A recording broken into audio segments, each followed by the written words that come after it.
लियारी के एक इम्पोर्टेंट किरदार आज हमारे साथ मौजूद हैं। अब आपने धुरंधर फिल्म देखी है वैसे? सर 2 बार देखी और आज फिर जाने का इरादा है। क्या आपके ऊपर भी कोई मुकदमात वगैरह हैं? मुझे कहना चाहिए अल्हम्दुलिल्लाह वरना ये होता कि मुकदमात ना होते तो शायद लोग कहते कि ये एजेंसियों का बंदा है। कहूंगा मैंने ये बात कही थी पीटीआई के दोस्तों को भी इमोशनल तरीके से कह दिया कि इंशाल्लाह कल आप पे भी मुकदमात बन जाएंगे। फिल्म धुरंधर में जो चीजें दिखाई गई और आप लोग ने तबाही मचाई हुई थी पूरे कराची शहर। सर साहब हुआ ये था कि जब रहमान की शहादत होगी तो शहादत की कॉन्स्पिरेसी ये थी कि रहमान को रास्ते से हटाओ तो कराची से हटा। धुरंधर फिल्म में तो सब कुछ एक्सपोज हो गया।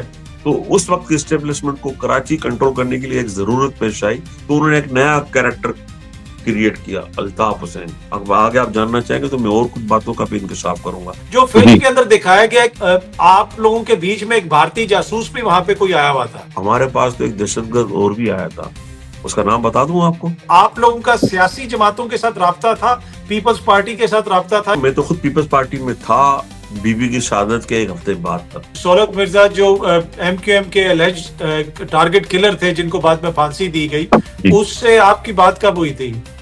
सर मैं पहले अपने आप को शाबाशी देता। सर मेरा रहमान की तरफ जाना, उजैर की तरफ जाना या एमक्यूएम के लोगों से मिलना ये मेरी डिजाइन थी, ये मेरा स्क्रिप्ट था। और एक मौका तो ऐसा भी आया कि जब बिलावल साहब लियारी आने की उन्होंने कोशिश की तो उनको घुसने नहीं दिया गया, उनकी गाड़ी को पत्थर मारे गए। वो भी एक बड़ा हैरानकुन वाकया था। भुट्टो जरदारी का नहीं है, लियारी जरदारी का नहीं है। तो मोहतरमा ने कहा था सियासत में ना माँ होती है, ना भाई होता है, ना बेटा होता है, मफादात होते हैं, नजरियात होते हैं। कि बिलावल भुट्टो बीवी का बेटा जरूर है लेकिन हमारे मफादात भी तो थे ना सर। आप लोग कंफर्म है कि किसने रहमान डकैत को मारा? सर वो रहमान बलोच को गलतफहमी में बेचारा मारा गया। आपको याद होगा कि इमरान खान साहब को कराची एयरपोर्ट से बाहर नहीं आने दिया था उस वक्त ये और वो डिपोर्ट हुए थे कराची से। तो सर ये इमरान खान की पॉलिटिकल बदकिस्मती रही। इतना बड़ा मैंडेट आप कुल्ली मालिक थे, इतनी सपोर्ट तो ना बेनजीर भुट्टो शहीद को मिली ना जुल्फकार अली भुट्टो को मिली। ये बात होने जा रही है पॉलिटिकल पार्टीज में, पीटीआई एंड हुकूमत में। तो आप पहली शर्त यही रखें कि फेयर एंड फ्री इलेक्शन होंगे। तो उनके लिए आप क्या कहेंगे? इस फिल्म में कितनी हकीकत और कितना अफसाना है? मैं उनसे कहूंगा इंडिया के दोस्तों को, आपके पास तो टॉयलेट ही नहीं है जो आपकी फिल्मों में भी आता है, तो आप अपनी हुकूमतों को प्रेशर डालें कि जनाब पहले हमारे मामला ठीक करो। जी अस्सलाम वालेकुम, उम्मीद है कि आप सब लोग खैरियत से होंगे। लियारी, गैंग वॉर, धुरंधर फिल्म, बहुत सारी बातें आजकल आप सुन रहे होंगे। उज़ैर बलोच का नाम, रहमान डकैत का नाम और भी बहुत सारे उसमें किरदार हैं। लेकिन लियारी के एक इम्पोर्टेंट किरदार आज हमारे साथ मौजूद हैं, हबीब जान बलोच साहब, जो रहमान डकैत साहब को भी बड़े अच्छे तरीके से जानते हैं और उज़ैर बलोच के भी बड़े करीब हैं, बल्कि बहुत सारे मुकदमात में नामजद भी हैं। तो मैंने सोचा कि भारत ने तो एक पिक्चर बनाई और उसमें बहुत सारी चीजें शेयर की गई लियारी के हवाले से, लेकिन वहां पे हो रहा क्या था, क्या मामला थे, उन सारी चीजों को जानने की आज कोशिश करेंगे। लंदन से मुझे ज्वाइन कर रहे हैं हबीब जान बलोच साहब। हबीब साहब, आपका बहुत बहुत शुक्रिया, thank you so much. Akhtar साहब आपका बहुत शुक्रिया और अस्सलाम वालेकुम, मेरी Christmas and happy new year. बहुत शुक्रिया जी, आपको भी। अच्छा हबीब साहब, पहले तो ये बताएं कि आपने धुरंधर फिल्म देखी है वैसे? सर 2 बार देखी और आज फिर जाने का इरादा है इंशाल्लाह। तो ये 3 बार हो जाएगी, 2 बार मैं देख चुका हूँ। आज तीसरी बार जाने का मकसद मेरा यही है कि मैं इसको और गौर और खौज और ज्यादा मुफस्सल तरीके से देखूं। आज फिर जा रहा हूँ। आप होते तो मैं आपको भी इनवाइट करता लेकिन आप हमसे दूर हैं। जी। तो अच्छा ये बताएं कि जब ये सारे मामलात चल रहे थे, ऑब्वियसली कुछ सवालात शायद आपको अच्छे ना लगे, लेकिन जो लियारी गैंग वॉर हो रहा था उसमें जी मुख्तलिफ लोगों के ऊपर मुकदमात थे, दहशतगर्दी के मुकदमात थे, कत्ल के बहुत सारे मुकदमात वगैरह थे। क्या जी। आपके ऊपर भी कोई मुकदमात वगैरह हैं? सर मैं तो अब मुझे कहना चाहिए अल्हम्दुलिल्लाह वरना ये होता कि मुकदमात ना होते तो शायद लोग कहते कि ये एजेंसियों का बंदा है। तो हाँ, मुकदमात थे हम पर और मैं इस बात में थोड़ा सा और लाइट मूड में कहूंगा, मैंने ये बात कही थी पीटीआई के दोस्तों को भी जब उनसे हमारे मामला चल रहे थे 2018-19 में। तो एक बड़े साहब ने कहा आप पे तो बड़े केसेस बने हुए हैं। तो मैंने कहा sir I am a political person, I am innocent guy like a newborn baby. तो मैंने बस ऐसी इमोशनल तरीके से कह दिया कि इंशाल्लाह कल आप पे भी मुकदमात बन जाएंगे, पाकिस्तान जिंदाबाद। तो आज उन सब पे ही मुकदमात हैं और ला तादाद है लाइक हमारी तरह। जी। एनीवे और आप पे जो मुकदमात हैं वो भी 30-40 मुकदमात हैं। मैं देख रहा था उज़ैर बलोच के साथ भी कुछ मुकदमात में आप नामज़द हैं, मुख्तलिफ इस किस्म के मुकदमात जी। हैं। कितनी होगी तादाद? अतर साहब, तादाद तो पहले सेंचुरी से ऊपर थी और नॉट आउट थे। तो अच्छा, फिर उसके उसके बाद गवर्नमेंट ने मेहरबानी की कि कुछ केसेस वापस ले लिए, लेकिन अभी तक जो लास्ट टाइम मैंने बेल बिफोर अरेस्ट करवाया था हमारे बैरिस्टर ख्वाजा नवीद अहमद के तवज्जुह से, तो 34 केसेस थे। मैं पूरा 1 ठीक। साल तो वहाँ रहा इलेक्शन के प्रोसेस में, लेकिन बदकिस्मती से हमें उस वक़्त अदलिया ने रिलीफ नहीं दिया, तो मैं इलेक्शन ठीक। तो नहीं लड़ सका, लेकिन हमने इलेक्शन में अपना बड़ा भरपूर रोल अदा किया। अच्छा, अब ऑब्वियसली आप अपने आप को सियासी वर्कर के तौर पे पेश करते हैं, रेमान जी। डकैत भी अपने आप को सियासी वर्कर कहता है, उज़ैर यस, बलोच ऑफ भी कोर्स। अपने आप को सियासी वर्कर कहता है। लेकिन जी, फ़िल्म धुरंधर में जो चीज़ें दिखाई गई और मीडिया में पाकिस्तान में जो कुछ रिपोर्ट होता रहा, तो जी। आप लोग तो गैंगस्टर थे और उधर से इंडिया से एक बंदा आया, वो बीच में लियारी में घुस गया और आप लोगों ने तबाही मचाई हुई थी पूरे कराची शहर में। मैं पॉलिटिकल वर्कर था बाय बर्थ। जैसे बाय बर्थ मुसलमान, बाय बर्थ पॉलिटिकल वर्कर, और बाय बर्थ हमें किसी मौलाना तारिक जमील के खुतबे की या वॉइस की ज़रूरत नहीं पड़ी। हमने जो कुछ सीखा अपने घर से सीखा, लॉयल्टी, ऑनेस्टी और डिग्निटी, अल्हम्दुलिल्लाह। तो मैं पॉलिटिकल वर्कर था, और मैं उज़ैर और रहमान के बारे में नहीं कहूँगा, वो पॉलिटिकल तो थे। अब वो प्लस आपने एक नाम लक़ब दिया गैंगस्टर का।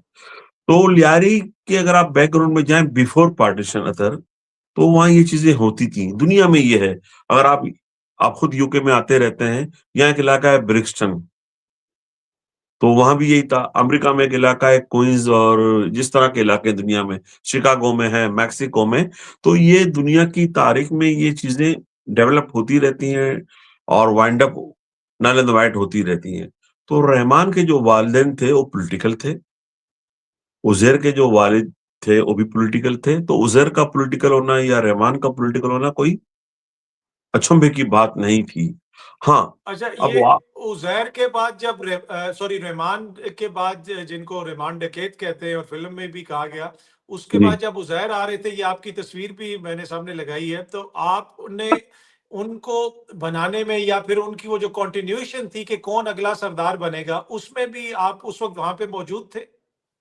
अ, अतर साहब, हुआ ये था कि जब रहमान की शहादत होगी, तो शहादत की कॉन्स्पिरेसी ये थी कि रहमान को रास्ते से हटाओ तो कराची सड़ा। वो जिस हुँ। तरह इंटरनेशनल एंकर्स भी आ रहे थे, रॉस कैंप इंग्लैंड का है, वो दुनिया की हाईएस्ट क्रिमिनल सिटीज़ को मॉनिटर करता है, विज़िट करता है। उसके बाद अमेरिकन सफ़ीर का मुतवातर अल्ताफ हुसैन से मिलना, ब्रिटिश एम्बेसडर्स का एंड अदर यूरोपीय यूनियन के लोगों का मिलना, और रहमान की शहादत के बाद मैं समझता था, मैं यहाँ इंग्लैंड में था, तो मैंने ये फ़ैसला किया अपने आप से मशवरा करके कि मुझे वहाँ जाना चाहिए। क्योंकि उस वक़्त रहमान के कमांडर बहुत थे। तो मुझे किसी रहमान ही के करीब के बंदे ने कहा कि साहब, आपको आना पड़ेगा, वरना इधर मामलात बड़े बिगड़ जाएँगे। तो मैंने फ़ैसला किया, वही अपने आप से मैंने एनालाइज़ किया कि रहमान का ज़्यादा एतमाद किस पर था, जो मैंने अपनी आँखों से देखा था। तो फिर मैंने फ़ैसला किया और पाकिस्तान अगले दिन मैं जाने लगा, तो मुझे यहाँ के लॉर्ड नज़ीर अहमद साहब ने, हमारे मरहूम बैरिस्टर सिबतुल्लाह कादरी ने बड़ा वार्न किया कि you must care extra, otherwise you will get the result. लेकिन क्योंकि वो एक पॉलिटिकल मूव थी, तो मुझे जाना पड़ा, और मैंने रहमान ही के घर पर, जहाँ उनका बलोच वेलफेयर हॉल था, जो उसके बाप-दादा के ज़माने का एस्टेब्लिश था, वहाँ जाकर फैसला किया ताज़ियत करूँ। तो ये मैसेज था तमाम कमांडर्स को भी और लियारी को भी कि उज़ैर बलोच नंबर 2 होगा। अच्छा, उस ज़माने में कॉन्स्पिरेसी शुरू हो चुकी थी। एक रऊफ नाज़िम बलोच थे, वो चाह रहे थे कि वो बन जाएँ, जो मेरी मालूमात के मुताबिक कुछ लोग और भी थे। तो मेरे मिलने के बाद वो तमाम पॉलिटिकल कॉन्स्पिरेसीज़ अंडर द कारपेट चली गई। मैं नहीं कहूँगा कि खत्म हो गई थी शायद, जब बिहाइंड द वॉल चली गई, तो उज़ैर के साथ हमें करना पड़ा, क्योंकि मेरा टारगेट बड़ा क्लियर था, जो हमने डिज़ाइन किया था, कराची की हुँ। हिफाज़त। और मुझे खुशी है इस बात की कि मेरा डिसीज़न अच्छा था, और उज़ैर बलोच ने अपनी बसात के मुताबिक उससे कई गुना ज़्यादा कराची की सेफ्टी के लिए काम किया। फिर उसमें हमने आगे चलकर, आप कहें अरे तो मैं एक उसमें। मिनट हबीब साहब, जी, कराची की सेफ्टी, हबीब साहब, आप लोगों के ऊपर तो इल्जाम था, आप भत्ता लेते हैं, लोगों को हाँ हाँ। उठवाते थे, रहमान डकैत भी ये करता था। ये किस किस्म की हिफाजत थी? धुरंधर फिल्म में तो सब कुछ एक्सपोज हो गया है। सर अगर आप मुझे वक्त दें तो मैं 2-3 मिनट में कोशिश करूंगा कि कराची की जी हिफाजत का लफ्ज मुझे क्यों कहना पड़ा। सर इजाजत है मुझे? जी जी, प्लीज प्लीज बोले।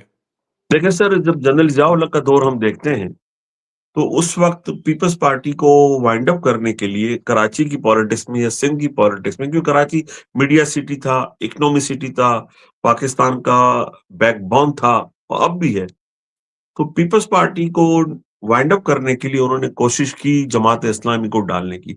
उस वक्त जियाउल हक की वज़रा की लिस्ट आप देख लें। इसी दौरान अचानक जमात इस्लामी जनरल जिया के साथ मुनहरफ हो गई किसी भी सूरत में।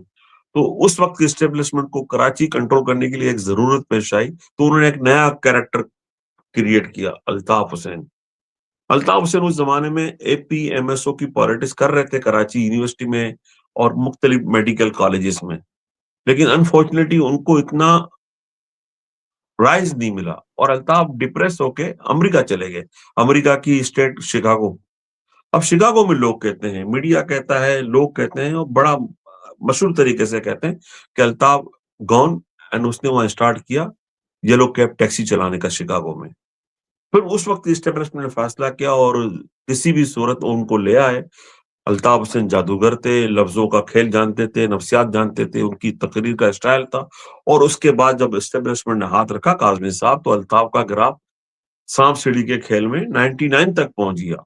वो तो 100 पे, 99 पे सांप था तो नीचे आ गए, वरना वो तो सर 100 पे जाके आपका पाकिस्तान का माशी अब कराची आजाद कर देते थे। मेरी इत्तला के मुताबिक बांग्लादेश 2 या जीनापुर बन चुका था, और मैं ये आपको हल्फिया कहता हूँ।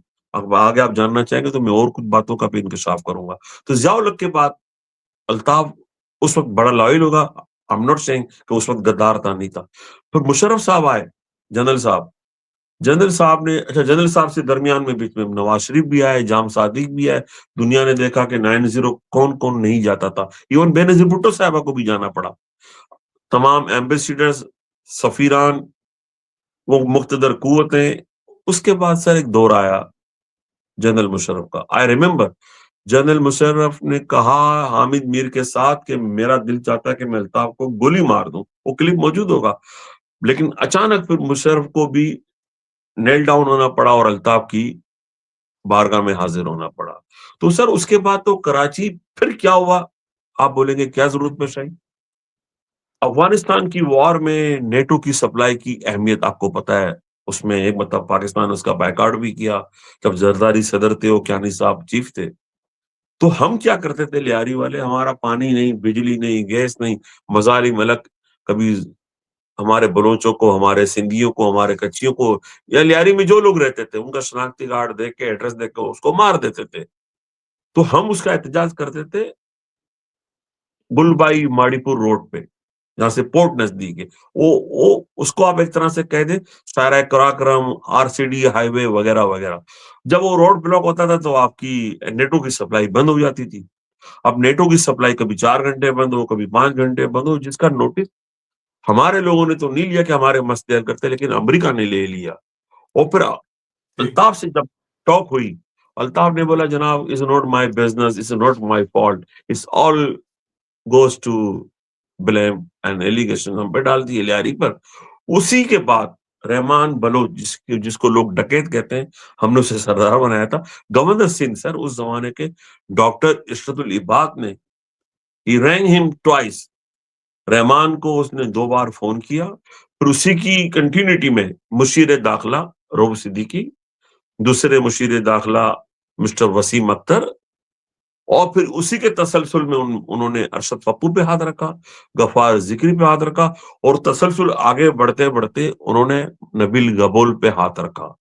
अब नबील गबोल तो उसने जाके शमूलियत भी इख्तियार की, उनका मेंबर नेशनल असेंबली भी बना।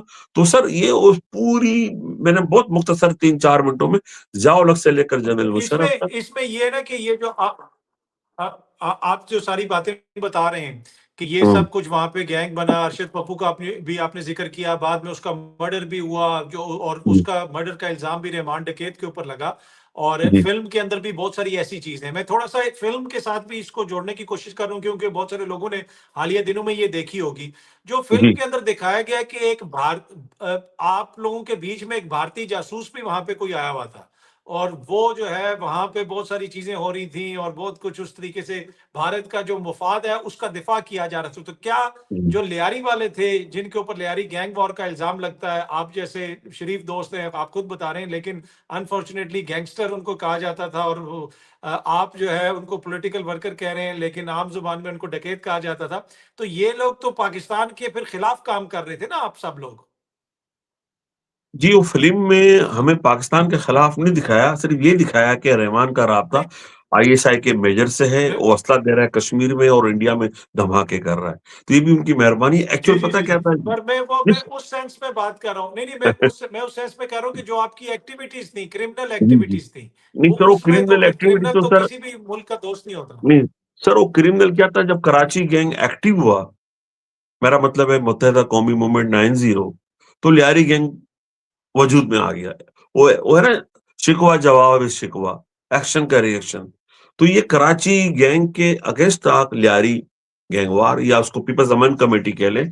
और मैं समझता हूँ कि जब मेरा इलेक्शन हो रहा था, मेरे इलेक्शन में 18 लोगों को शहीद कर दिया एमकेएम के दहशतगर्दों ने और कोई इसमें सुनवाई नहीं हुई।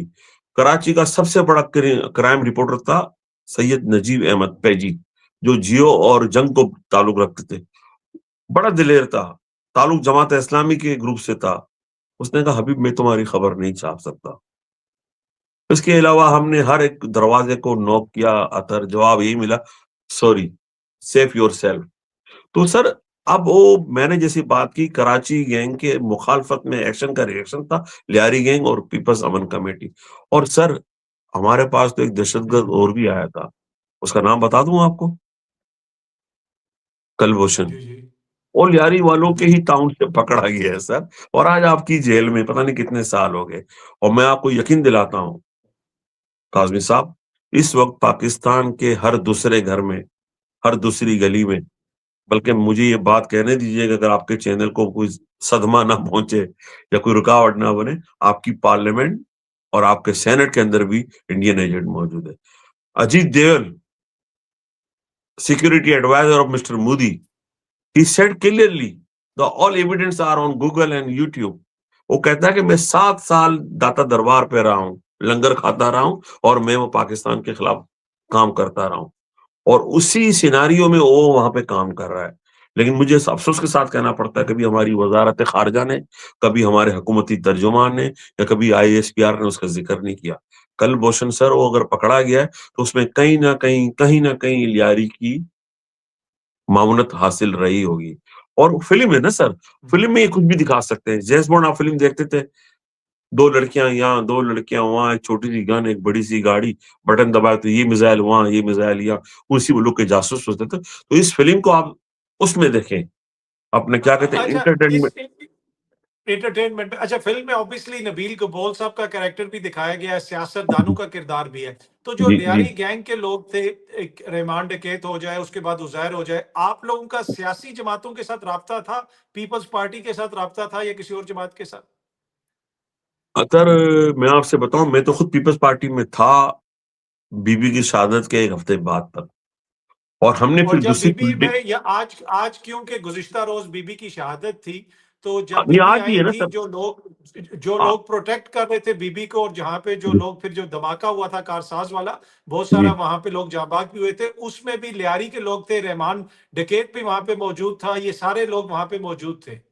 जी, सर जो ज़ुल्फ़िकार मिर्ज़ा साहब ने जो बनाई थी, जानिसार ने बेनज़ीर भुट्टो, उसमें 75 से 80% लोगों की तादाद लियारी की थी हमारी। अल्हम्दुलिल्लाह क्योंकि लियारी कराची का पाकिस्तान की माँ है और लियारी के लोग बगैर किसी खौफ व ख़तर के, बगैर किसी लालच के वो बेनज़ीर साहिबा से बहुत प्यार करते थे, भुट्टो ख़ानदान से मेरा मतलब है। आज भी कुछ परसेंट, ज़्यादा तो नहीं, वो फरियाल साहिबा की सिक्योरिटी पर भी है, बिलावल हाउस में आज भी लियारी के लोगों की सिक्योरिटी है, लेकिन वो तनासब तो नहीं है, कुछ ना कुछ कहीं न कहीं मौजूद है। अब वो बाद में बीबी की शहादत के बाद रुख बदल गया, मोहब्बतें तब्दील हुई, ज़रदारी साहब मफ़ाहमत का शिकार हो गए, तो लियारी का अब मोहब्बत क्यों हम तो एक्शन का रिएक्शन है। आप हमें झप्पी पाओ, हम आपको एकदम गले से लगा लेंगे। अब हमारा झप्पी का और हगिंग का मामला खत्म हो गया है, तो अब आपने बात की नबील गबूल की, उसमें उसका किरदार है और नबील गबूल का किरदार मैंने देखा है, आज फिर जाके देखूँगा गौर से।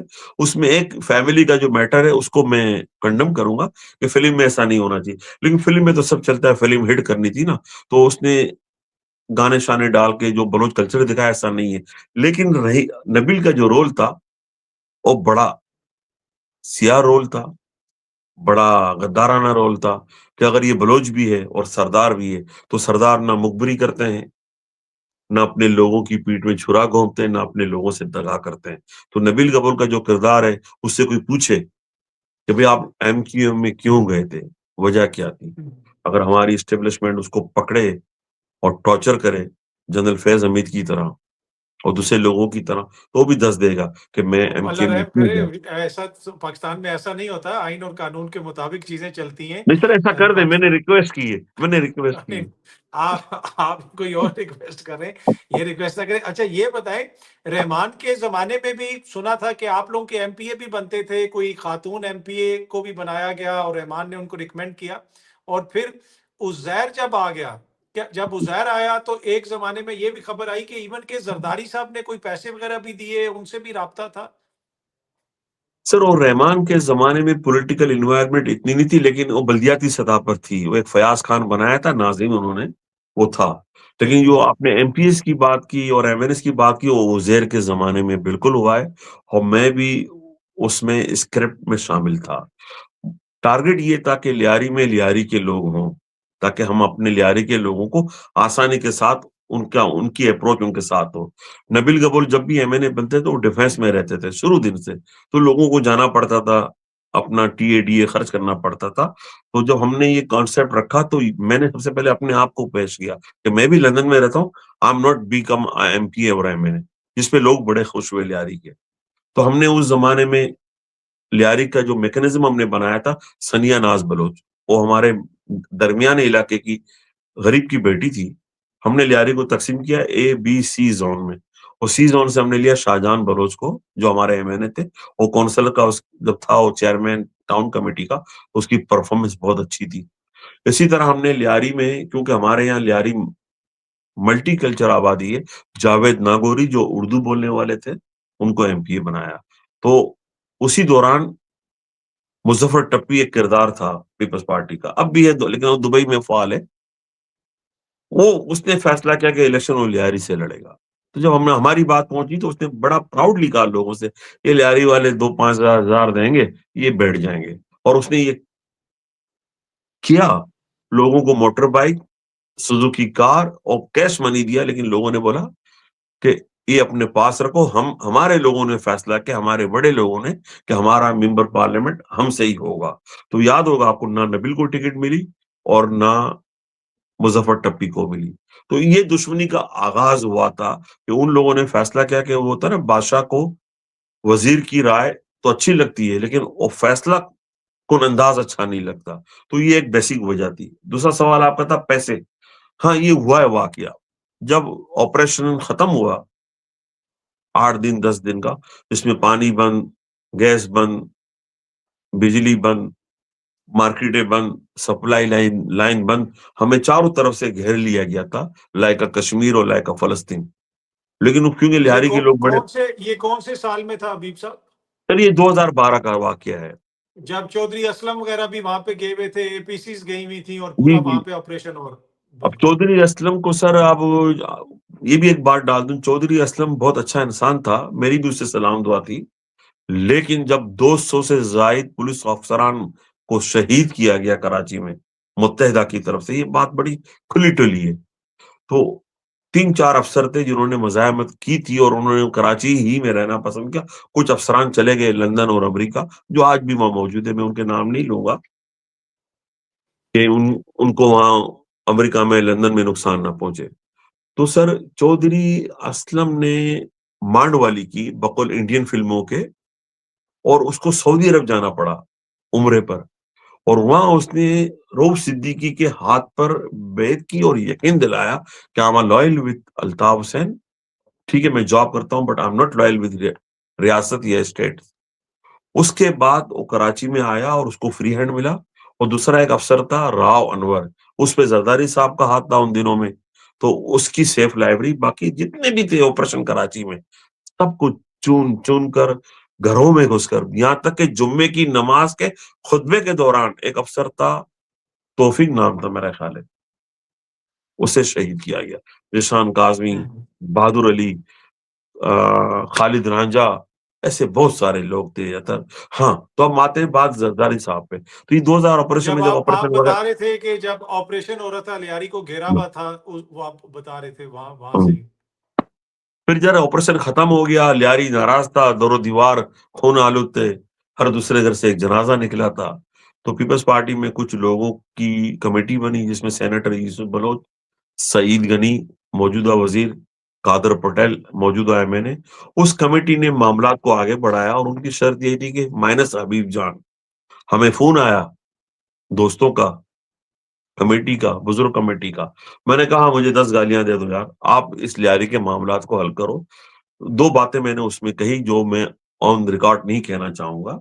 बहरहाल, तो मामलात के जो हमने जो मुआहिदा बनाया था मुआहिदा, उसके तहत कायम अली शाह गए लियारी, फरियाल साहिबा गईं, शर्मिला फारूकी भी साथ थी और ये भी साथ थे, सईद गनी, यूसुफ बलोच, कादर पटेल एंड अदर्स।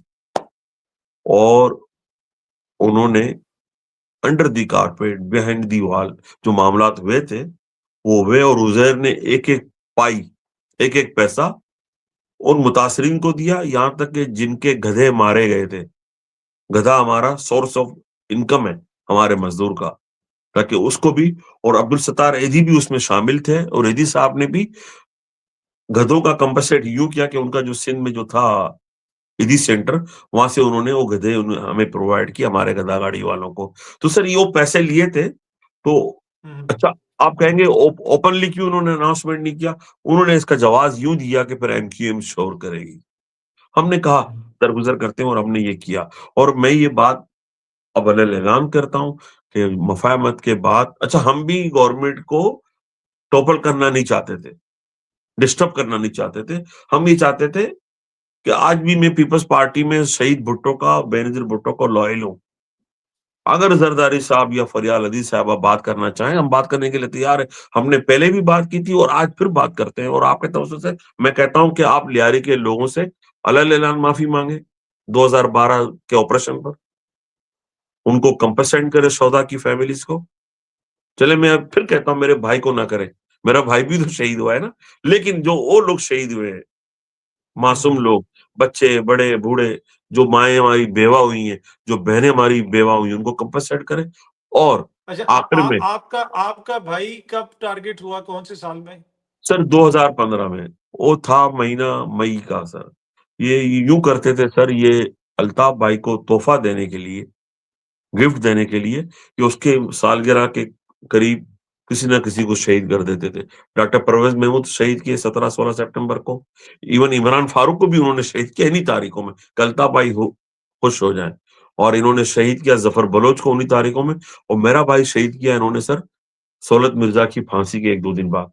और उसमें हमारे लियारी के लोग भी शामिल थे। मैंने बार-बार कहा, आज फिर कहता हूँ कि उसकी शहादत में नबील गबूल का बहुत बड़ा हाथ था। हुकूमत इंक्वायरी नहीं कराती, कमीशन नहीं बनाती, बनाए तो सारी चीज़ें दूध का दूध, ये पानी का तो पानी देखे हो ना, जाए। अब कोई इंक्वायरी होगी, किसी अदालत में साबित होगा तो ये सर वो साबित नहीं होगा ना करते कि ना नबील। सर, मैं कह के थक गया हूँ। आज फिर मैंने मौके से फ़ायदा उठाया और मुझे माफ़ कीजिएगा सर, क्योंकि ज़फ़र का कातिल,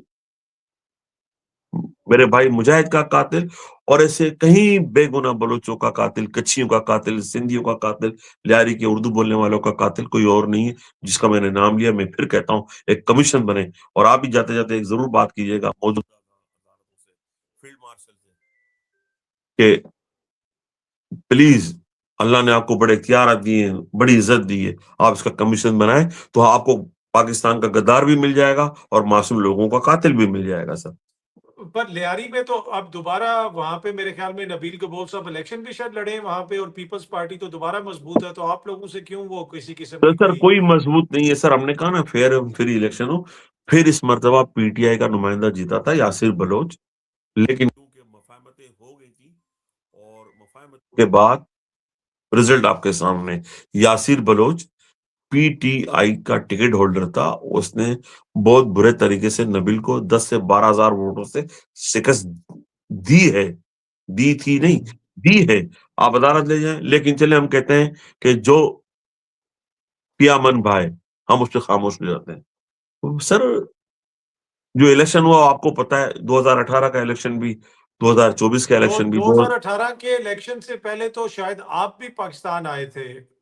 नहीं सर, मैं तो सर पाकिस्तान, यकीन करें काज़मी साहब, आप अभी फील्ड मार्शल साहब से कहलवा दें कि आपको इंसाफ मिलेगा। मैं अभी फ़ोन बंद करके टिकट पकड़ के कराची पहुँच जाऊँगा, या पहले आपके पास आऊँगा इस्लामाबाद, आपको भी झप्पी डाले हुए एक ज़माना गुज़र गया। हाँ, नहीं आपसे वैसे आपसे मेरी मुलाकात भी लंदन में हुई और उस वक़्त तो मुझे नहीं पता था कि आप इतने खतरनाक आदमी हैं। पूरी महफ़िल में गपशप होती रही तो बाद में एक बंदे ने कहा ये तो लियारी गैंगस्टर है। मैंने कहा यार पहले बता देना था, ये ना हो कि मुझे जो है बाद में ये सर, देखें ना, मेरे मसला। काज़मी साहब, आप जहाँ-दीदा आदमी हैं, आप जी। पहचान जाते हो पहले ही ना मिलते। हम इतने मासूम हैं कि सर फरिश्ते हमारे दामन पे नमाज़ पढ़ सकते हैं अल्हम्दुलिल्लाह। चले ये तो अब आप आएँगे तो किसी अदालत से देखें ना, अभी पाकिस्तान के कानून के मुताबिक तो बहुत सारे मुकदमात हैं और इवन उज़ैर के ऊपर भी बहुत सारे मुकदमात तो हमने देखा खारिज हो गए। उज़ैर का अब क्या स्टेटस है इस वक़्त? सर, मैं तो कहता हूँ कि अगर पाकिस्तान में अखलाकी जुर्रत है, हमारी एस्टेब्लिशमेंट में या हमारी हुकूमतों में, रहमान बलोच को जिस तरह यहाँ की मलका ने रॉबिन हुड को अवार्ड दिया, नाइटहुड का खिताब दिया, आप दें कि ये कैरेक्टर जो था, यकीन करें कि काश मशरकी पाकिस्तान में मकती बहानी का मुकाबला करने के लिए लियारी जैसे लोग होते, तो आज कहानी कुछ और होती। आप उज़ैर बलोच को भी आपको ज़िंदगी में कोई छोटा-मोटा अवार्ड दे दें, छोटा-मोटा ही दे दें, गवर्नर के हाथ से दे दें। सर, जो एहसान इन्होंने पाकिस्तान की मैशियत पे किया है, मक्ती बहानी का नंबर 2 डुप्लीकेट फोटोकॉपी थी सर। सर, आपको अब मैं एक वाकया सुनाऊँ सर अतर साहब, वो इंडियन एक मेजर गौरिया जो भी है, उसने कल एक वीडियो क्लिप जारी किया, उसमें उसने हमें हमारी मज़म्मत करने की कोशिश की, लेकिन जो बातें हमने कही है, उसको तरदीद नहीं कर सका है। 12-13 साल पहले उसने अल्ताफ का इंटरव्यू लिया था सर। अजीत देवल की मैंने पहले मिसाल दी थी। सर, कराची 30 30 इयर्स में जितनी हड़ताल हुई है, आप उसका डेटा बनाएँ, तो उसके अरब एक दिन की हड़ताल का उस ज़माने में 5 से 6 अरब नुकसान होता था। तो वो अरब्स को मल्टीप्लाई करें, तो आप 10 पीआईए खरीद सकते हैं, जो बोली लगी है। आप पाकिस्तान की तो मैशत का आपने बेड़ा गर्क कर दिया, और उस वक़्त की Zia ul Haq establishment, general Musharraf establishment, Kayani Zardari जो मिली-भगत थी सर, हमने अपने हाथों से जनाज़े उठाए। मेरी छोटी फैक्ट्री थी काज़मी साहब, मैं आपको बताऊँ आज, कि जमहूरियत के लिए हमने कितनी कुर्बानी दी। हमने खामोश रहे। आज मैं कहता हूँ, हमारी भी एक चाय की छोटी-सी कंपनी थी। हम भी डिस्ट्रीब्यूशन करते थे। मैं भी कॉन्ट्रैक्टर था। अल्लाह का शुक्र था, बहुत ईमानदारी के साथ काम करता था। लेकिन इन हड़तालों ने, इन बोरीबंद लाशों ने और बिला वजह मारने के अमल ने, एक तो होता है ना कि यार इस रक्शे वाले को मारा है, तो रक्शे वाले ने गाली दी हो अल्ताफ साहब को या किसी एमक्यूएम के लीडर को, तो मार दिया, समझ आती है। वो तो बेचारा जा रहा है अपना पैसेंजर लेके, अपने बच्चों की रोज़ी लेके, वो मार दिया गया। तंदूर पे रोटी बनाने वाला, कोई पंजाब से आया हुआ मज़दूर, कोई मुल्तान से आया हुआ मज़दूर, कोई केपीके का मज़दूर, कोई बलोच, फिर तो सर शनाख्ती कार्ड देख-देख के इन्होंने मारा है, और सारा इल्ज़ाम इन्होंने क्या किया? हम पे डाल दिया। अब फ़िल्म का जो कानी नवीस होता, जो उन्होंने इन्वेस्टमेंट की थी, उसका कोई ज़िक्र नहीं किया कि बलोच रहमान ने ये मज़ाहमत क्यों की? मंशिया तो बेचता होगा, नो प्रॉब्लम, जुआ खाने चलाता होगा, नो प्रॉब्लम, दुनिया में होता है। लेकिन उसका उन्होंने वो नहीं बताया जो मैंने कहा आपको, Karachi gang versus Lyari gang. कि अगर रहमान मुज़ाहमत ना करता, तो सर आप यकीन करें, मैं कसम खाकर कहता हूँ, चिल चौक, ली मार्केट चौक और आगा खान जमात खाना चौक और शेरशाह चौक से लियारी के लोग बाहर नहीं जा सकते थे सर। अच्छा, पुलिस भी शेल्टर देती थी, और एस्टेब्लिशमेंट पे जिसका हाथ हो तो सर वो आदमी तो सर ब वली बाबर वली वली खान बाबर, कामरान खान बहुत बातें करते थे उस ज़माने में। आधा-आधा घंटा लियारी पे बात करते थे। उन्होंने कामरान खान का चैप्टर 1 मिनट 30 सेकंड में वाइंड अप कर दिया। कौन मारा गया, कैसे मारा गया? सर, जंग इतना बड़ा, जंग एस्टेब्लिशमेंट को ब्लैकमेल करता आ रहा है हमेशा। अल्ताफ के आगे वो भी कुकड़कू था सर। हमारे दोस्त थे मरूम इलियास शाकिर, अल्लाह उनको बख्शे। उन्हें सर अल्ताफ हुसैन ने कुर्सी पर खड़ा करके तौहीन की, फारूक सत्तार जिंदा हैं। और सर अतर साहब, मैं नहीं कहता ये, मुस्तफा कमाल ने ये बातें कही हैं। अल्ताफ हुसैन के राइट हैंड मोहम्मद अनवर ने ये बातें कही हैं। रहमान मलिक ने तस्दीक की कि दुबई में ये बातें हुई थी। फिर कराची में अब सबने बातें की कि हाँ, अल्ताफ रॉ के साथ राब्ते में था। सर मैं आपको तस्वीरें भेजूँगा, गद्दी नशीं इंडिया के इंडिया के मौलवी, बड़े-बड़े नाम, वो सर रॉ के पैरोल पे थे। मैं क्या बातें करूँ सर, मैं वो बातें करना नहीं चाहता, जो बातें अच्छा, मुल्की ये मुल्की सालमियत से मुंसलिक हैं। वहाँ पे जो लियारी के फ़िल्म के अंदर ऑब्वियसली कुछ और चीज़ें भी हैं, लेकिन आप ये कह रहे हैं कि एक ग्रुप वो था जो कराची को तोड़ना चाहता था और एक ग्रुप जो था वो कराची को बचाना चाहता था, लेकिन एट द सेम टाइम बीच में फिर उनकी कोई क्रिमिनल एक्टिविटी भी होती थी, वो कोई स्मगलिंग भी कर लेते थे, वो कोई दीगर चीज़ें भी कर लेते थे साथ-साथ। सर वो तो देखें ना कि ये तो इस्लाम भी इजाज़त देता है कि ज़िंदगी गुज़ारने का मामला हो, जब फैमिली हो तो छोटी-मोटी चीज़ें अल्लाह भी बख्श देगा। उम्रा करो, माफ़ी मिल जाएगी, हज करो फिर माफ़ी मिल जाएगी। सर आप पूछिए ना इनसे, सलीम शहजाद साहब जब गए थे, तो अकबर बुगटी साहब ने उनको शेल्टर दी थी। खालिद मकबूल सिद्दीकी साहब जब पाकिस्तान से निकले थे, तो इंडिया गए थे और इंडियन पासपोर्ट पे अमेरिका गए थे। अखबारात ने छापा, मैं नहीं कहता। तो सर अगर एमकेएम ने भी ये चीज़ें की हैं, तो गलत था। उनको उनके कायद ने मिसलीड किया। शायद यही वजह थी कि सौलत मिर्ज़ा से जब हमारी मुलाकात हुई, तो उसने कहा कि हबीब भाई, आप ठीक कहते हैं, हमें इस्तेमाल किया गया। पर उसी सौलत मिर्ज़ा की जो ऑडियो कैसेट थी, सीडी, हमने यहाँ इंग्लैंड में रिलीज़ भी की और शेख रशीद के तवज्जुह से हमने गेट नंबर 4 वालों को पहुँचाई भी। सौलत मिर्ज़ा को फांसी होगी। ग्रेजुएट आपकी डबल आपकी डबल सौलत मिर्ज़ा जो एमक्यूएम के एलिज्ड टारगेट किलर थे जिनको बाद में फांसी दी गई, जी। उससे आपकी बात कब हुई थी? सर मैं पहले अपने आप को शाबाशी देता हूँ। सर हुँ, मेरा रहमान की तरफ जाना, उज़ैर की तरफ जाना या एमकेएम के लोगों से मिलना, ये मेरी डिज़ाइन थी, ये मेरा स्क्रिप्ट था। जब हमने अमेरिकन सीआईए को स्टडी किया, जनरल हमीद गुल को स्टडी किया, हमने कहा हम भी कर सकते हैं यार, अपने आप को बचाने के लिए। कामयाब हुए तो ब बल्ले-बल्ले, कामयाबी मिली तो आज मैं अतर के सामने बैठा हूँ ना सर। सर वो जेल में था, जेल में उसकी बादशाहत थी, हुँ। एमकेएम के तवज्जुह से। लेकिन वो परेशान था, उसकी फैमिली के लोगों ने हमसे राब्ता किया। मैं उससे मिला, मैं बड़ा इम्प्रेस हुआ। गलतियाँ सबसे होती हैं, लेकिन क्योंकि उसने एक लॉयल पाकिस्तानी को शहीद किया था, केसी के एमडी हयात साहब, उनके बेटे, उनकी मिसेज़ यहाँ इंग्लैंड में रहती थी उस ज़माने में, पाकिस्तान से बेचारे आए हुए थे। इसी तरह और मैं उससे भी मिला था सर, गोगा, जो अल्ताफ का गार्ड होता था किसी ज़माने में। वो जेल में था, अच्छा, तो मैं ज़ाहिद सईद, हमारे एक दोस्त थे शहीद पीएसएफ के, तो उनके साथ मैं चला गया था। तो उसने बताया था, ज़ुबैर गोगा के मशहूर था कि सुना भई अल्ताफ भाई में क्या अच्छी क्वालिटी है और क्या बुराई है। दुश्मन के बारे में जानना भी बेहद ज़रूरी है ना सर।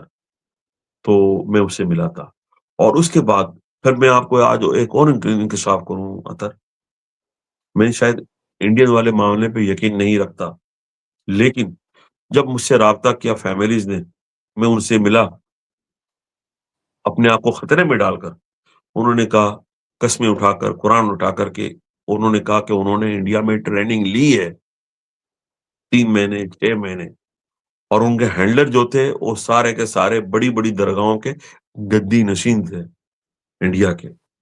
अच्छा, ये उन्हें आप रिसीव एमक्यूएम के लोग जिनके ऊपर उस वक़्त रियासत की तरफ से इल्ज़ाम लगता था कि ये इंडिया से ट्रेनिंग करके आए हैं, तो आप ये कहते हैं कि आपको उनकी फैमिलीज़ ने बताया कि ये पाकिस्तान को तोड़ना चाहते थे और ट्रेनिंग लेके आए थे? अतर मैं आपको और एक बात बताता हूँ, इंकशाफ करता हूँ कि आप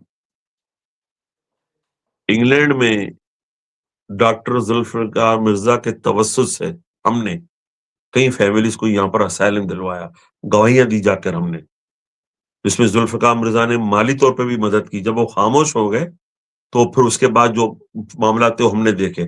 शर्जिल मेमन आज भी मेरा मकरूज है 10 लाख रुपए देने का। एक फैमिली को एडजस्ट करने के लिए उसने कहा था कि मैं पैसे दूँगा, उसने नहीं दिए, वो भाग गया। वो तो लोगों के जेब से पैसे निकालता है ना। हमने भी नहीं माँगे। आज मैं कह रहा हूँ कि शर्जिल मेमन अगर ये तुम सुनना, तो इनकार कर देना वरना मुझे कोर्ट बुला लेना। मैं तुम्हें ब्रांच का नाम भी दूँगा, ब्रांच का अकाउंट नंबर भी दूँगा और लोग भी देंगे तुम्हें। तो सर ये तो बड़ी जदोजहद हुई है सर कराची को बचाने की, यकीन करें। और मैं उस शर्जील वक़्त अहमद साहब तो माशाल्लाह आसूदा आदमी है, वो क्यों आपके 10 लाख रुपया खाएंगे या किसी गरीब के अ 10 अ अ अगर आप दिलवा दें तो मैं वो 10 लाख इसी सेंटर को दे दूँगा। आई डोंट चले नीड माय यस और वो ठीक। आके मना अच्छा। कर दें और शर्जील मेमन भी ज़ुल्फ़िकार मिर्ज़ा के साथ आया करते थे, उज़ैर बलोच के डेरे पर। और जो वो बातें करते थे मैं नहीं कहना चाहता। बहुत सारी बातें हैं, पर्दानशीबी ज़रूरी है सर। तो लियारी का जो रोल है सर, अच्छा, उस वक़्त वैसे इस फ़िल्म में जो हबीब साहब दिखाया गया है, जिस तरीके से वो रहमान डकैत लोगों को मारता था और इधर-उधर, मतलब उसमें कितनी चीज़ें जो हैं वो बिल्कुल रियलिटी से दूर हैं, कितनी चीज़ें जो हैं वो रियलिटी के करीब हैं? सर देखें कराची के शहर लियारी में इलाके में वो मदर ऑफ पाकिस्तान है, कायद-ए-आज़म वहाँ पैदा हुए हैं। सेठ आबिद वहाँ रहे हैं, डॉक्टर कदीर का पहला मस्कन लियारी था और सेठ जैसे आबिद मैं तो वो थे ना जो स्मगलर थे, सेठ जी, आबिद उनकी बात कर रहे हैं आप? अच्छा, अच्छा। सर देखें ना और वो बड़े-बड़े स्मगलर थे, नाम बड़े बड़े-बड़े नाम लियारी ने सर पैदा किए हैं वैसे। वो बड़े हीरो थे सर जब वो लाहौर से उन्होंने हिजरत की कराची तो उन्होंने लियारी को अपना घर बनाया। आज भी उनका प्लॉट, उनका घर हमारे मेरे घर से 500 गज़ की दूरी पर है, उनकी फैमिली के लोग रहते हैं। वो सुजुकी चलाते थे जिसे आप लोग कहते हैं डाला। सर लियारी के लोग आप स्मगलर के, मंशियात फरोश के, वतन फरोश नहीं है। मेरे फादर इन लॉ रहमान के वालिद, रहमान के अंकल्स एंड अदर लियारियंस वो सर एक होता था अब्दुल्ला भट्टी, याकूब भट्टी, गनी भट्टी फैमिली, केमाड़ी के लोग, उनकी लॉन्चीज़ थी। उन लॉन्चों के ज़रिए सर जो आपका जो हमारा जो है 10 मई की जो आपने जो माशाल्लाह कारनामा अंजाम दिया है, जिस पे हम फ़ख्र करते हैं, थैंक्स टू भुट्टो, ज़ुल्फ़िकार अली भुट्टो शहीद, thanks 28 May to 28 thanks May to 28 May, AQ Khan and thanks to Seth Abid, thanks to Nawaz Sharif as well कि बीबी ने उनको कहा, "चूड़ियाँ पहन लो वरना बम बम धमाका करो।" सर 10 मई को अंदाज़ा हुआ कि साढ़े को रहेगा।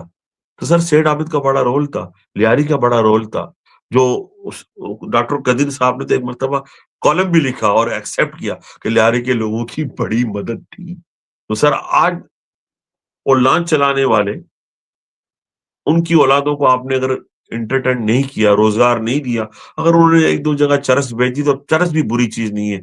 हॉलैंड में और इमरान खान तो चरस का कारोबार शुरू करने वाले थे, पता नहीं फिर क्या हुआ। तो सर ये मंशियात बेचें आप, वतन को ना बेचें।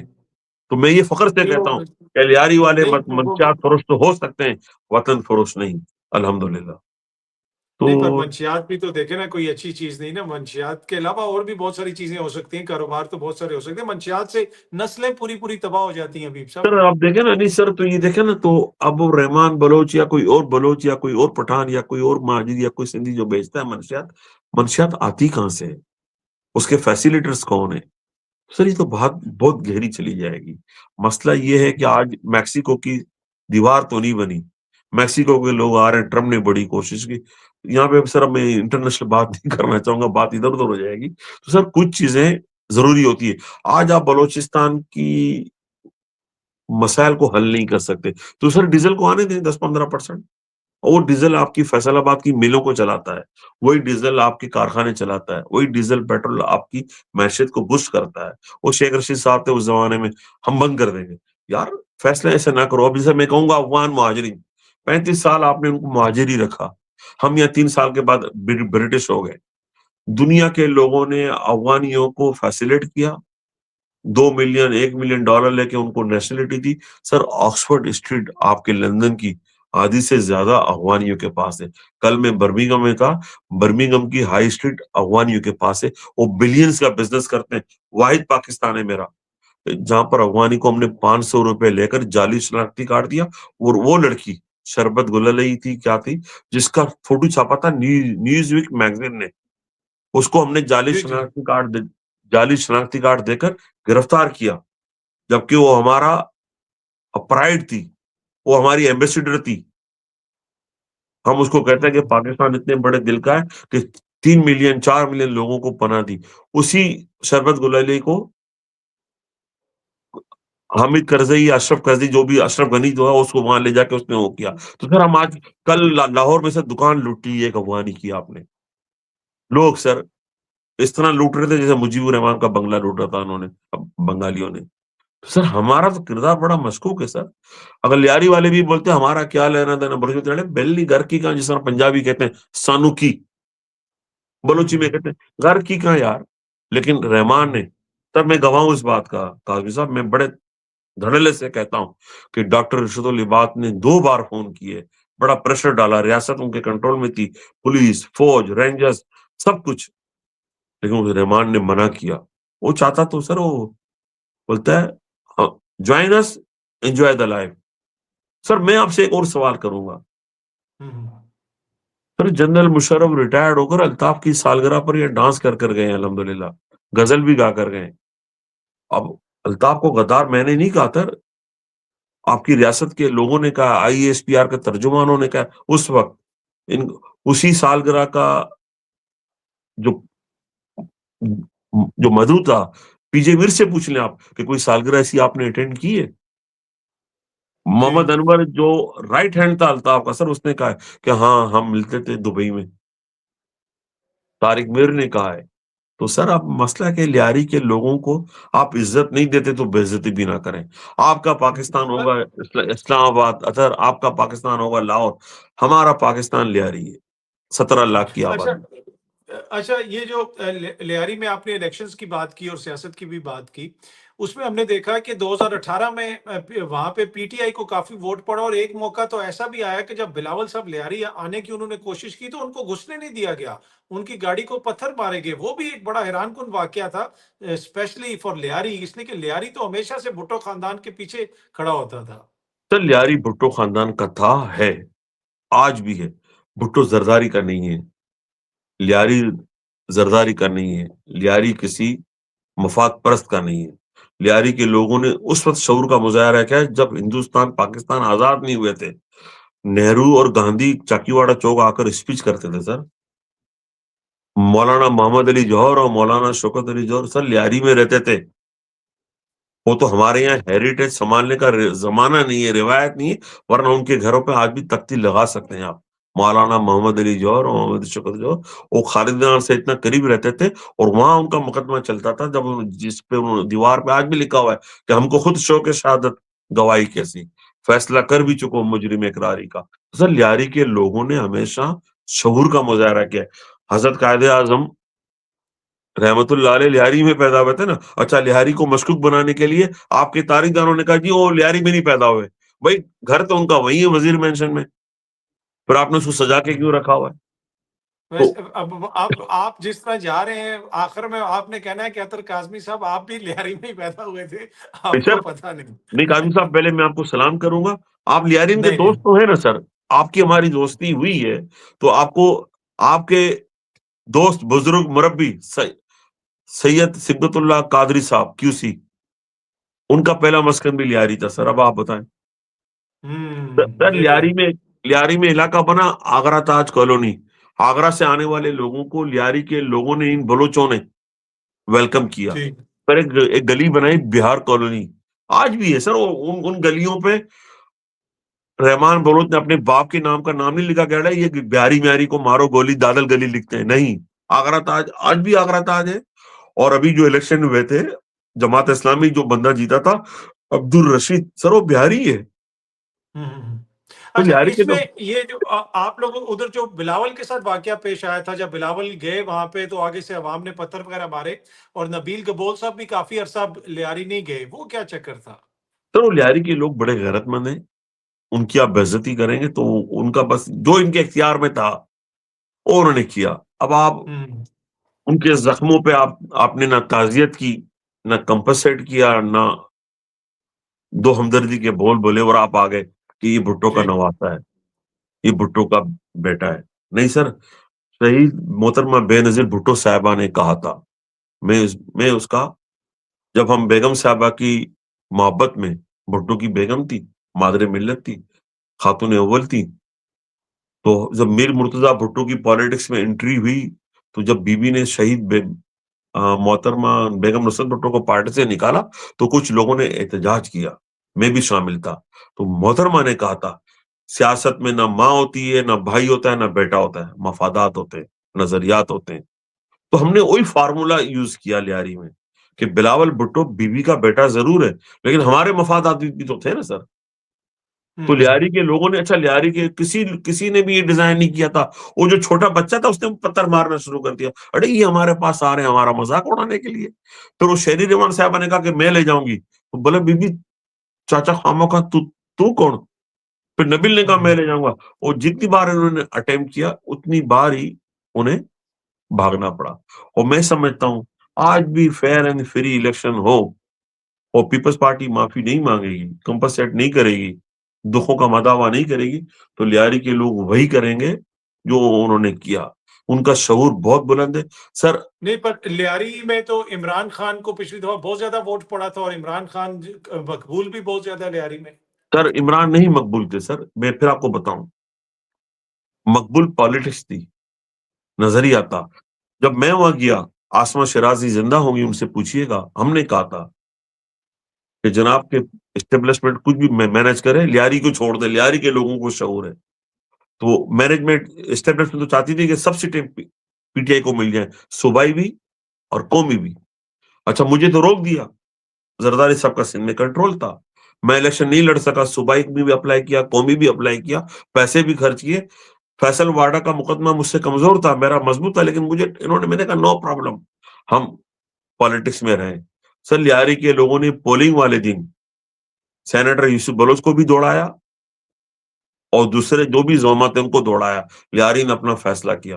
हो सकता है कि एस्टेब्लिशमेंट पूरे पाकिस्तान में इलेक्शन मैनेज किए हों 2018 में, लियारी ने अपने आप को मैनेज किया। पूछे कैसे? सर कैसे? कौमी कौमी असेंबली की सीट मिली पीटीआई को, कि शकूर शाह वहां का मकामी था। फैसल वाडा पहले वहां से लड़ना चाहते थे। हमने बोला लियारी का झगड़ा यही था, वरना टप्पी हमारा एमपी होता।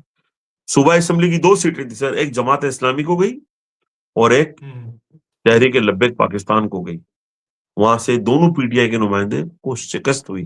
तो क्या मतलब हुआ कि लियारी के लोग मल्टी कल्चर सोच रखते हैं, मल्टी नेशन है, मल्टी पाकिस्तान है और पाकिस्तान के जी। वफादार है।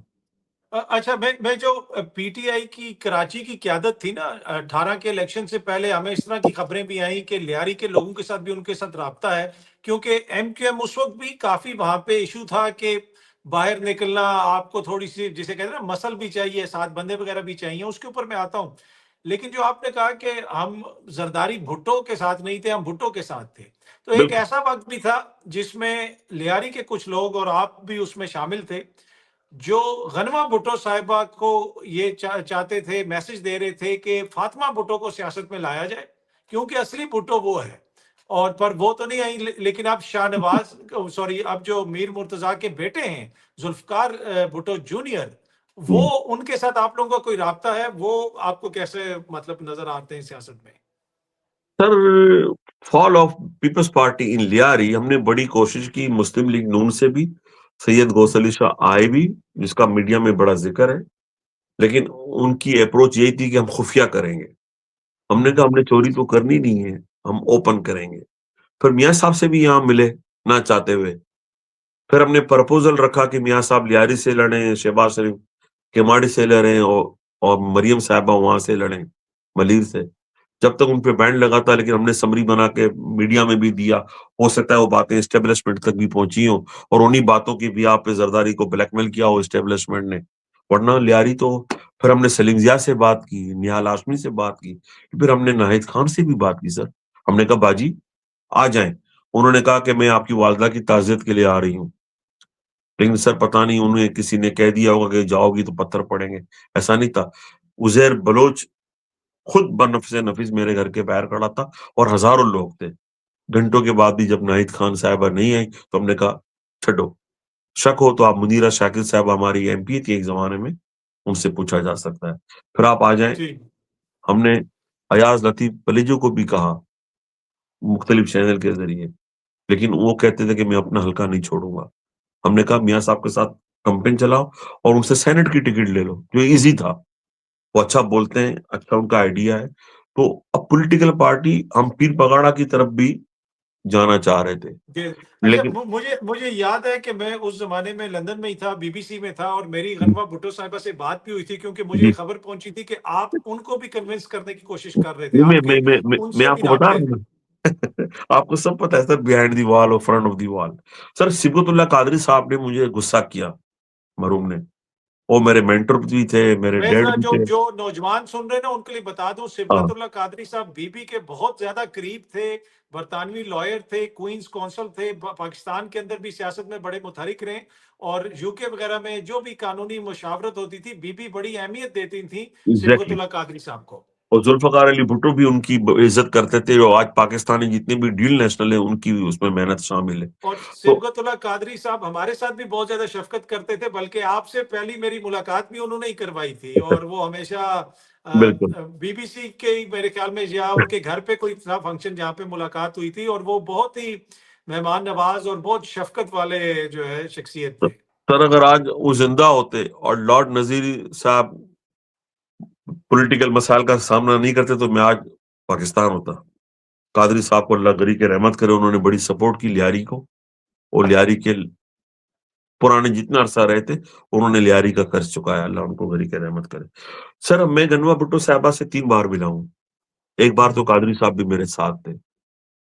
उनकी बातें बहुत अच्छी हैं, इनकलाबी हैं, लेफ्ट विंग है, लेकिन वो पॉलिटिक्स नहीं करना चाहती, क्योंकि प्रेशर बड़ा है ज़रदारी साहब का। फिर कई बार ये आती है खबर कि फातिमा साहिबा आ रही हैं, ज़ुल्फ़िकार जूनियर आ रहे हैं। अभी तो सर अक्टूबर में तो ऐलान हो ही गया था, बड़ा प्रेशर था। तो मैंने दोस्तों से कहा, हम इंतज़ार कर लेते हैं नवंबर के एंड तक का, क्या होगा? सर नवंबर भी गुज़र गया और दिसंबर भी परसों हैप्पी न्यू ईयर नाइट है।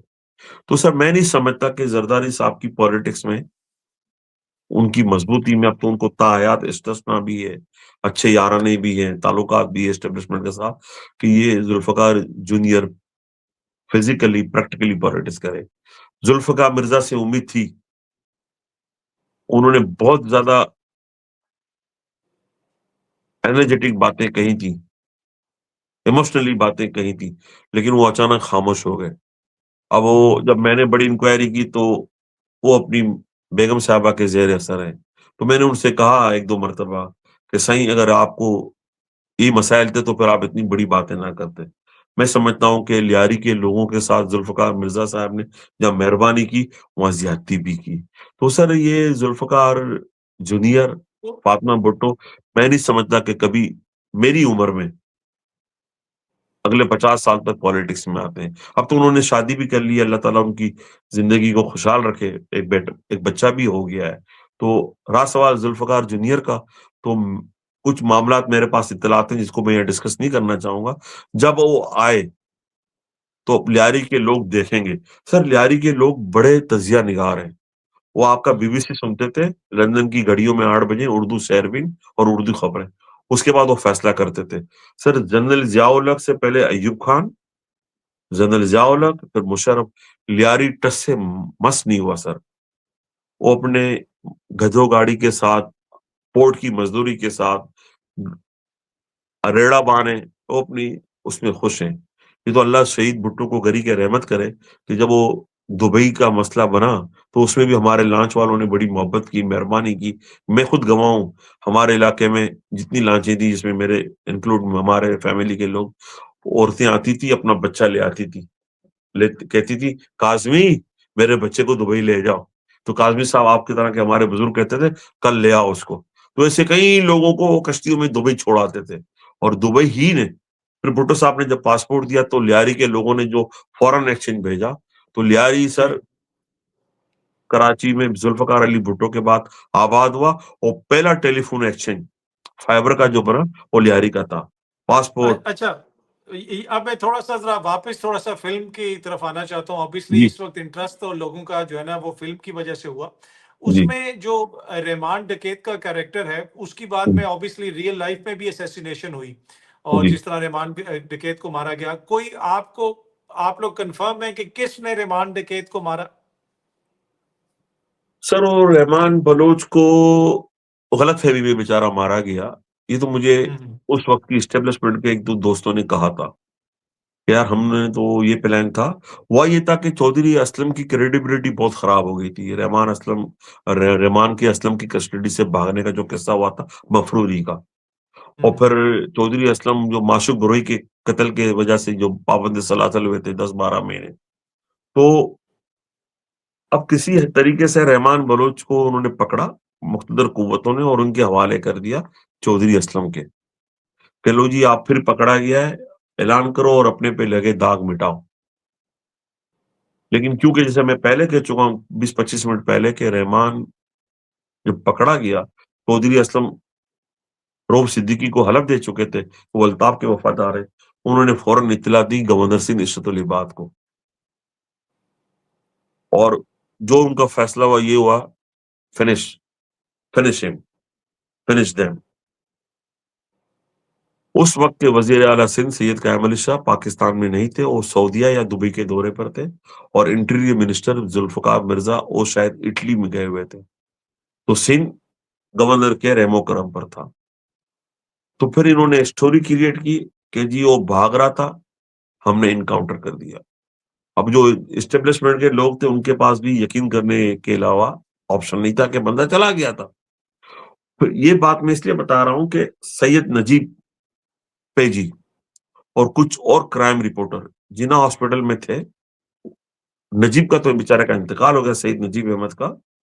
कुछ रिपोर्टर अब भी ज़िंदा हैं, मैं उनका नाम मैंने पूछा था उनको कि आपका नाम लूँ? उन्होंने कहा हमें माफ़ कर दो यार। तो चौधरी ने पहला फ़ोन किया सैयद नजीब अहमद जियो के जंग के क्राइम रिपोर्टरों को जी। कि रहमान फारिग। फिर उसी वक़्त चौधरी बहुत। ने फ़ोन किया नबील गबोल को कि तेरा मसला हल कर दिया है, और उसने आगे 1-2 बातें और भी कही जो मैं नहीं कहना चाहूँगा। तो रहमान को शहीद करने के बाद चौधरी ने अपना दाग जो था, वो एकदम ही साफ कर दिया। अल्ताफ भी खुश हो गया। उनके ख्याल था कि जनाब कि अब कराची हमारा है, अमेरिकन भी खुश होंगे और ब्रिटिश भी खुश होंगे, जिसे इन्होंने खत लिखे थे जी। ब्रिटिश को, और अमेरिकन्स को। अब फिर उसके बाद फिर उज़ैर आ गया। उज़ैर के ऑब्वियसली आप काफ़ी ज़्यादा क्लोज़ थे, बहुत सारी आपकी तस्वीर वगैरह भी आई, वो सब कुछ जो भी था वो हम ऑब्वियसली मीडिया के अंदर भी रिपोर्ट हो चुका है। फिर उज़ैर अब हमने देखा कि मुल्क से फरार हो रहा था और उसको इदारों ने पकड़ा। पहले तो वो गायब था, फिर पता चला नहीं कि सर, मुल्क से फरार हो रहा नहीं, था। नहीं, नहीं, नहीं, नहीं फिर सर, उज़ैर को इदारों ने नहीं पकड़ा। उसमें हुँ। मैं फिर कादरी साहब का शुक्रिया अदा करूँगा। कादरी साहब के बाद ख्वाजा नवीद अहमद का मैं शुक्रिया अदा करूँगा। उज़ैर को सर दुबई की पुलिस ने पकड़ा था, जी। इसी जो नबील गबल दावा करता है कि उसने मुखबिरी की थी। अब सरदार भी, बलोच भी मुखबिरी भी करते हैं। बहरहाल वो पकड़े गए और दुबई पुलिस ने उसको ज़ाहिर नहीं किया। फिर मैंने कादरी साहब से बात की, मरहूम से। उनके एक दोस्त हैं वहाँ पर, ज़रूरत पड़ेगी तो हम उसका नाम भी ले लेंगे। हमने दुबई में एक पिटीशन डाली, उस वकील के तवज्जुह से। तो दुबई पुलिस ने पाकिस्तान से राब्ता किया और उन्होंने कहा कि जी अब मसला हम पे आ गया है कानूनी। कादरी साहब का बड़ा नाम था, जैसे आपने पहले कहा, वो इंग्लैंड के वकील शामिल हो गए और मैंने यहाँ से एक दोस्त भेजा दुबई, वो भी 5 दिन रहा, और मुख्तसर ये कि दुबई वालों ने उज़ैर को हुकूमत पाकिस्तान के हवाले कर दिया। अब मुझे लग रहा था कि मुझे कराची दुबई के दोस्तों ने बताया कि लला भाई को ले जा रहे हैं, यानी उज़ैर को। मैंने उस वक़्त यहाँ रात के 2 या 3 बज रहे थे, मैंने फ़ोन किया ख्वाजा नवीद साहब को। उन्होंने सर मेरी बात सुनी, 7-15 सेकंड में फ़ोन बंद कर दिया। मुझे बड़ा हुँ। गुस्सा आया, यार ख्वाजा साहब ने मेरी बात भी नहीं सुनी, वो फ़ोन बंद कर दिया। लेकिन ख्वाजा नवीद जैसे दोस्त मौजूद हों, अल्लाह ताला उनको सेहत दे, इज़्ज़त दे, ज़िंदगी दे और हर मुसीबत से बचाएँ।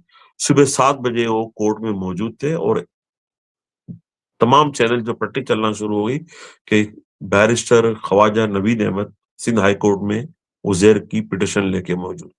अगर वो मौजूद ना होते तो उज़ैर को इन्होंने उसी दिन फारिग कर देना था इनकाउंटर करके। अब वो पट्टियाँ चल हुँ। पड़ी, यहाँ से हमने भी शोर-शराबा कर दिया, तो अल्लाह का शुक्र है उज़ैर आज ज़िंदा है। क्योंकि सर जी। एस्टेब्लिशमेंट का भी कसूर नहीं है। वो 3-3 साल का प्लान बनाती है, वो लोगों को, अगर आप इजाज़त दें तो मैं एक बात और कर दूँ कि सर बाद में कुछ लोगों के लिए हाँ। 3 साल का प्लान बनाएँ, कुछ लोगों के लिए ज़िंदगी भर का प्लान बनाएँ। अगर आफ़ाक पे कंटीन्यूअसली हाथ रखा होता, तो आज आफाक हमें बड़ा काम आता। आप हाथ रखते हैं 3 साल के बाद भूल जाते हैं। बोलते हैं, "नव वो क्या एक हमारा बचपन का खेल था, नवीं घोड़ी नवा दाम, चलो जी वो नवा बंदा पढ़ो।" तो सर उज़ैर बलोच हो या मुस्तफा कमाल हो या आफाक अहमद खान हो, 19 जून का ऑपरेशन, कराची ऑपरेशन, उसमें आफाक अहमद के लोगों का बड़ा रोल था। हकीकी के लोग चुन-चुन के मारे गए सर, जिसका दुःख किसी को हो ना हो, हमें है। तो सर मैं आपको 3 बातें बताऊँ, प्रोग्राम लंबा ना हो जाए आपका। रहमान बलोच ने हकीकी के लोगों से जब एस्टेब्लिशमेंट ने हाथ हटा लिया, रहमान ने हाथ रखा। जब हकीकी के लोगों को दुनिया में पनाह नहीं मिलती थी, हर आदमी तो सर अमेरिका नहीं जा सकता ना। हर आदमी तो अपना हम्म, कराची का बॉर्डर नहीं क्रॉस कर सकता। लियारी में उनको ठहराया। बड़े-बड़े नाम मौजूद हैं हकीकी के भी, एमकेएम के भी। कहेंगे तो उनको मैं नाम भी ले लूँगा। उनको जी लियारी में पनाह दी। फिर सर आप आ जाएँ हुँ, डॉक्टर परवेज़ महमूद, जमात इस्लामी के नाज़िम, लियाकताबाद में एमकेएम को शिकस्त दी, उस पे जमात ने हाथ नहीं रखा। वो भी लियारी आते थे। वो जी दिलेर थे, उनको हैदराबाद के चौक में लियाकताबाद के चौक में शहीद कर दिया उन्होंने। तो सर और रहमान के सर कारनामे तो ऐसे थे मैं आपको क्या बताऊँ। हम्म, और सर ये इतने शफ़ाक थे, इन्होंने कभी आगा खान के लोगों को नहीं मारा, आगा खान प्रिंस करीम आगा खान वाले। लियारी का एमएलए था ख्वाजा करीम दाद।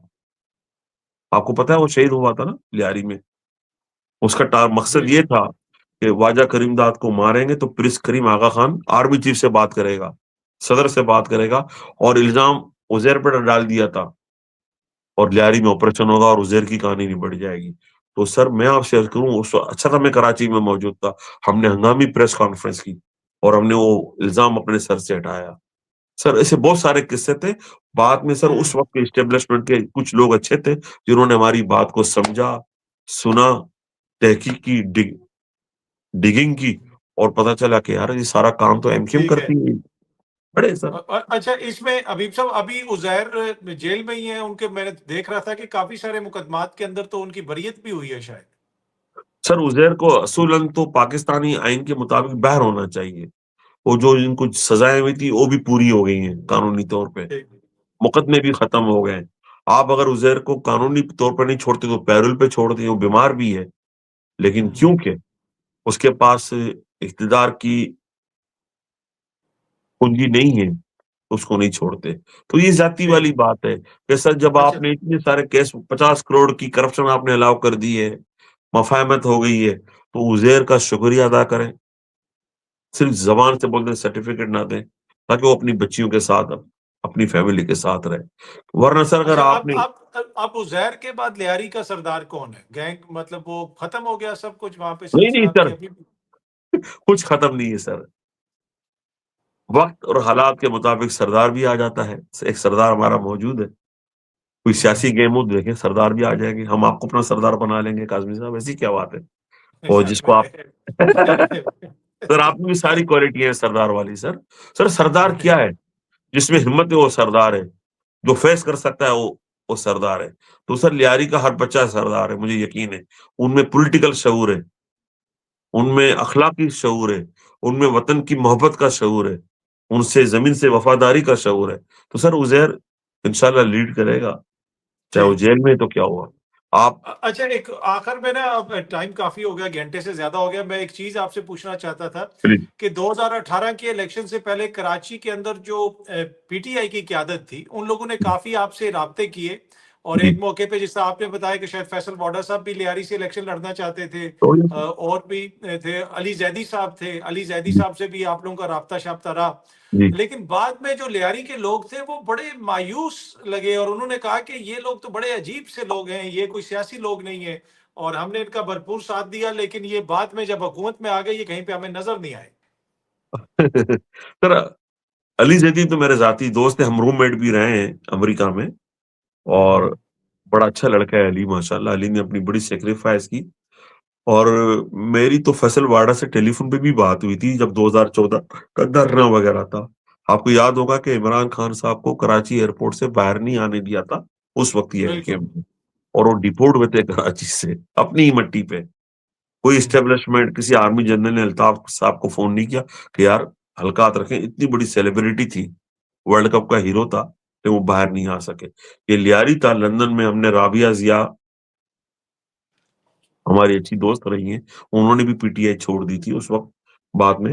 इमरान खान से मेरी भी बात हुई और जुल्फ़िकार मिर्ज़ा साहब से हमने बात कराई और कराची की सर हम क्या शिकवा करें, कराची की इतनी बड़ी सीटें थी, उन्हें भी उन्होंने लिफ्ट नहीं कराई। तो सर ये इमरान खान की पॉलिटिकल बदकिस्मती रही कि इतना बड़ा मैंडेट, अब वो डिज़ाइन था जो भी था, आप कुल्ली मालिक थे, इतनी सपोर्ट तो ना बेनज़ीर भुट्टो शहीद को मिली, ना जुल्फ़िकार अली भुट्टो को मिली। लेकिन सर वो हेलीकॉप्टर में घूमना और ईगो, वो पाकिस्तान की फ़ौज को, जनरल को, आर्मी चीफ को नूर खान की तरह ट्रीट करते रहे। नूर खान रिटायर्ड थे, एयर मार्शल थे, क्रिकेट में आपने जो चाहा किया। तो मुझे ये यकीन करें इमरान खान का फेलियर मुझे आज भी दुःख होता है और कभी-कभी दिल में दर्द भी महसूस होता है कि ये अच्छा नहीं हुआ। जो भी था फ़ौज ने आप पे मैं अब आप ही के तवज्जुह से कहूँगा कि जब मियाँ साहब बड़े पॉपुलर थे, फ़ौज ने आप पे हाथ रखा और आपको कामयाब कर दिया। फिर बाद में आप बहुत पॉपुलर हो गए, फ़ौज ने फिर मियाँ साहब पे हाथ रख दिया, ज़रदारी पे हाथ रख दिया और उनको पावर दे दी।